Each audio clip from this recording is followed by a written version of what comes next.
গাজা ও লেবাননে গণহত্যা আগ্রাসনের জেরে এই মুহূর্তে নিঃসন্দেহে বিশ্বজুড়ে ঘৃণিত এক নাম বেনিয়ামিন নেতানিয়াহু। নিজ দেশেও দুর্নীতি, বিভক্তিমূলক রাজনীতির জন্য সমালোচিত চরিত্র।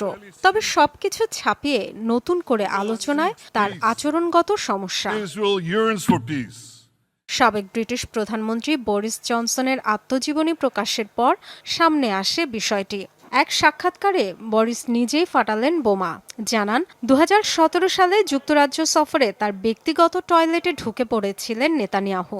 পরবর্তীতে একটি রেকর্ডিং ডিভাইস পাওয়া যায় সেখানে। এমন ঘটনা কিন্তু ইসরায়েলের মিত্রদের সাথেই আরও হয়েছে। ২০১৯ সালে মার্কিন সরকারের এক প্রতিবেদনে বলা হয় ২০১৭ সালে হোয়াইট হাউস ও বিভিন্ন এলাকায় পাওয়া নজরদারি ডিভাইসের বেশিরভাগই ছিল ইসরায়েলের বসানো। যদিও বিষয়টি নিয়ে কোনো উচ্চবাচ্যই করেনি ট্রাম্প প্রশাসন। এ তো গেল নজরদারি ইস্যু।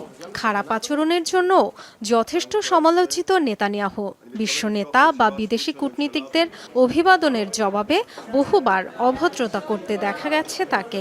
এমনকি তার স্ত্রী সারার ব্যবহার নিয়েও আছে সমালোচনা। এই জুটির সবচেয়ে অদ্ভুত কর্মকাণ্ড হল বিদেশ সফরে নোংরা কাপড় টেনে নেয়া।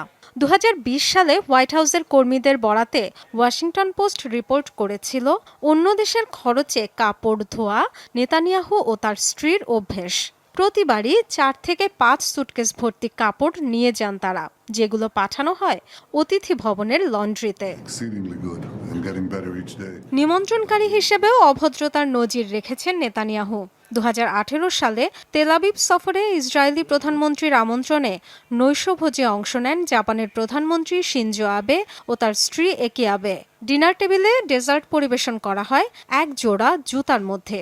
সে ছবি প্রকাশের পর সমালোচনার ঝড় ওঠে জাপানে।